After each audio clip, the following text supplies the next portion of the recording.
आज हम बाकी बचे हुए चारों हार्मोन्स के बारे में बात करेंगे। तो हमारा ऑक्सिन के बाद पहला हार्मोन है gibberellic acid. There are many types of gibberellins are known, but best known gibberellin is gibberellic acid is GA3. These are chemically terpenes. ये क्वेश्चन आ सकता है कि केमिकली जिब्रेलिक एसिड या जिब्रेलिन्स या GA3 क्या होते हैं। आपको वहां टिक करना होगा, दे आर टर्पीन्स।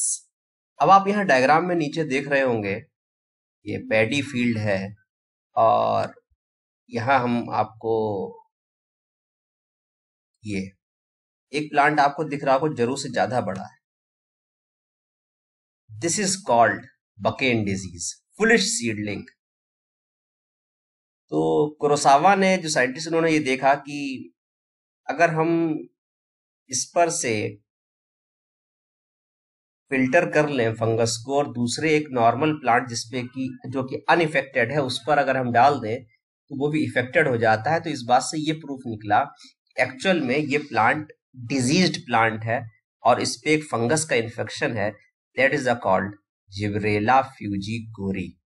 इसका मतलब ये है कि जो जिब्रेलिक एसिड है वो कहां से आइसोलेट किया गया है, एक फंगस से जिसका नाम क्या है, जिब्रेला फ्यूजिकोरा है। Now we will see the physiological role of gibberellins described in your NCERT. Their ability to cause an increase in length of axis is used to increase the length of grapes stalk.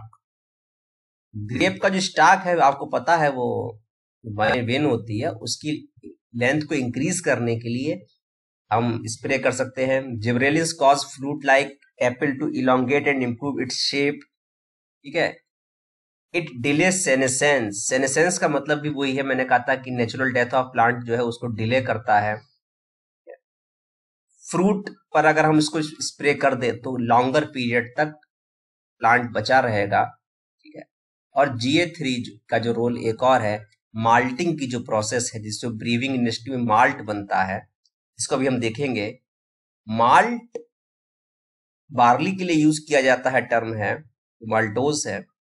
क्या होता है कि जब कोई seed होते जैसे barley seed मान लीजिए है, जब ये वाटर एब्जॉर्ब करता है, ये डिस्क्राइब नहीं है डिटेल में आपके में लेकिन मैं आपको बता दे रहा हूं। तो वाटर से डिस्क्राइब करने के बाद इसकी जो एलेरॉन लेयर है वहां से जिब्रेलिक एसिड हार्मोन निकलता है सीड में और ये फाइनली अफेक्ट करता जाके है एंजाइम की activity, that is called amylase. और एमाइलेज जो कि एलेरॉन लेयर से निकला है वो स्टार्च को कन्वर्ट करता है किसमें, माल्टोज में, डाइसेक्राइड में। This is called malting process, helpful in the brewing industry. It is also due to the hormone GA3। Next, जैसे कि हम डिस्कस किया था उस दिन की शुगर केन की लेंथ को इंक्रीज करने के लिए भी हम उस पर स्प्रे कर सकते हैं और पर एकड़ 20 टन यील्ड जो है वो बढ़ जाती है। स्प्रेइंग जुवेनाइल को x tends the maturity period, thus leading too early seed production. जल्दी सीड प्रोड्यूस कर देते हैं कौन, कोनिफर्स। वहां भी किसका रोल है, GA3 का। और सबसे इंपॉर्टेंट जो टर्म यहाँ यूज हो रहा है, देयर इज अ बॉल्टिंग। आप यहाँ देखिए कैबेज का प्लांट है, क्रॉसेट हैबिट है, जमीन से लगा हुआ प्लांट है, लेकिन अचानक इंटरनोड बड़ा हो गया और ये फ्लावरिंग दे रहा है। This the called bolting effect reported in the beet, cabbage and other many plants which are in the roset habit. This is also due to GA3 और जिब्रेलिन्स। यहाँ हम चीज और देख सकते हैं कि जिब्रेलिन का मेन रोल सीड जर्मिनेशन में। Next, cytokinin. जैसा कि नाम ही है, नाम में इसका मतलब छुपा हुआ है कि it promote cytokinesis, cell division. Chemically ये क्या है, एडेनिन या प्यूरिन के डेरिवेटिव्स हैं। जैसे काइनेटिन क्या है, N6 furfuryl amino purine. Other chemicals भी होते हैं, benzyl amino purine and so on, जो कि मार्केट में अवेलेबल हैं। स्कूग एंड मिलर ने ये देखा कि it is helpful in the callus formation. ये देखिए ये कैलस है जो कि प्लांट में कैलस बनता है, बाद में इनसे प्लांट रीजनरेट कराते हैं। इट इज अनडिफरेंशिएटेड सेल्स मास। इस सेल का भी कोई फंक्शन नहीं है, ये केवल मेरिस्मेटिक सेल है। ठीक है, और कहाँ प्रेजेंट है? डीएनए में प्रेजेंट है, ईस्ट एक्सट्रैक्ट में प्रेजेंट है, वेस्कुलर टिश्यू से एक्सट्रैक्ट किया जा सकता है, कोकोनट मिल्क से एक्सट्रैक्ट किया जा सकता है। ठीक है, लेकिन जो मोस्ट डिस्कवर्ड है एनिटिन, वो कोकोनट मिल्क से मिला है। जिएटिन मिला है जो कि कॉर्न से मिला है। तो जिएटिन कहाँ से मिला है हमें? कॉर्न के प्लांट से। कॉर्न को क्या कहते हैं? जिया मेज, इसलिए दैट इज जिएटिन। साइटोकाइनिन का बहुत बड़ा रोल है। Naturally cytokine synthesize in regions where rapid cell division occurs. मैंने बताया था सेल डिवीजन साइटोकाइनिन को प्रमोट करता है। और जैसे कि रूट एपेक्स है, डेवलपिंग शूट बड्स हैं, यंग फ्रूट्स है। इसके अलावा मेन रोल है क्लोरोप्लास्ट के फॉर्मेशन में, लेटरल शूट ग्रोथ में और एडवेंटिशियस शूट फॉर्मेशन में। जैसा कि कल हम बात कर रहे थे कि जहां से शूट नहीं बनती है वहां से अगर हम शूट बना लेते हैं, जैसे कि यहाँ देखिए कैलस बनाया और कैलस से हमने यहाँ शूटिंग ये करा ली है, शूट्स टिश्यू कल्चर में बन रहे हैं। It is due to the activity of cytokinin. It overcome the apical dominance. They promote nutrient metabolization which help in the delay of senescence. So these are very important things.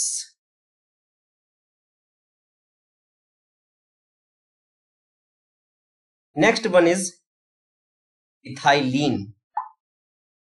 When you will see the ethylene, you know that it is a gaseous hormone.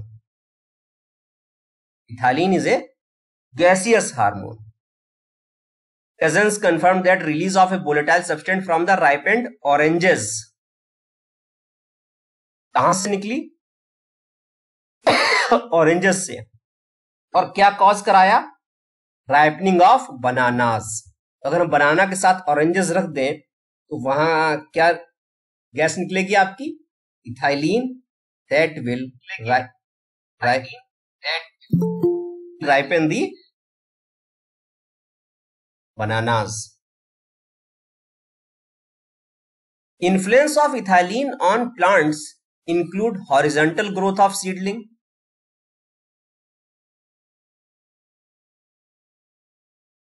swelling of the axis and apical hook formation in dicot seedling. hook like मतलब इस तरह का structure बनता है जब dicot grow करते हैं। Senescence को प्रमोट करता है, मतलब प्लांट जल्दी खत्म होगा। एब्सीजन को प्रमोट करता है क्योंकि ग्रोथ इनहिबिटर है इसकी लीव्स की और फ्लावर्स की। At the time of fruit ripening respiration rate increases, that is called respiratory climactic. ये आपसे क्वेश्चन पूछा जा सकता है, what is respiratory climactic? Rise in rate of respiration during fruit ripening is called respiratory climactic. Ethylene break seed and bud dormancy, initiate germination in peanut seeds, sprouting of potato tubers. These all are very important. जैसे आप यहाँ 3 topic थे, horizontal growth of seedlings, swelling of the axis and apical hook formation. इसी तरीके से यहां है peanut seed germination, sprouting of potato tubers and break seed and bud dormancy. Ethylene promote rapid internode petiole elongation in deep water rice plant.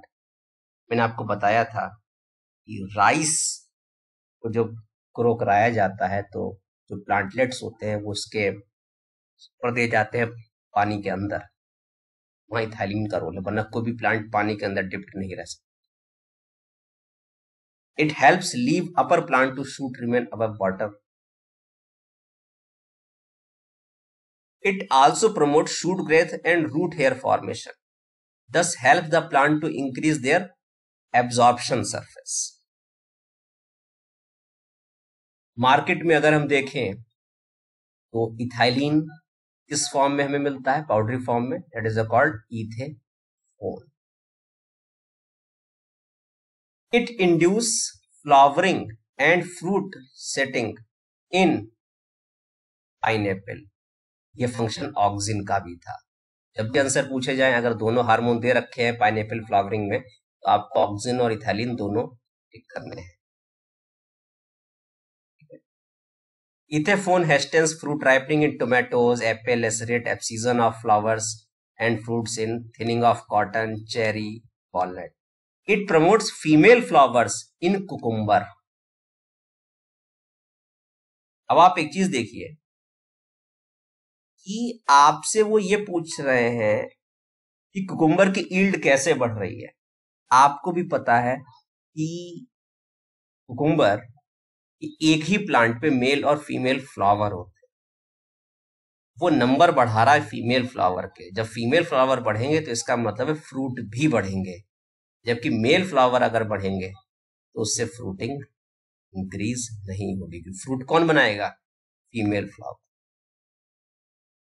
And the next one is abscisic acid. It is derivative of carotenoids. You should remember it. And it is responsible for abscission and also for dormancy. इसलिए इसको डॉर्मिन भी कहा गया, एब्सिजन second कहा गया, inhibitor भी कहा गया। ये क्या है? इनहिबिटर हार्मोन, ग्रोथ इनहिबिटर है। सबसे इंपॉर्टेंट रोल जिसकी वजह से इसको हम स्ट्रेस हार्मोन कहते हैं, it stimulates closure of stomata, so it help the plant to survive during the water stress. It is called stress hormone. It inhibit seed germination.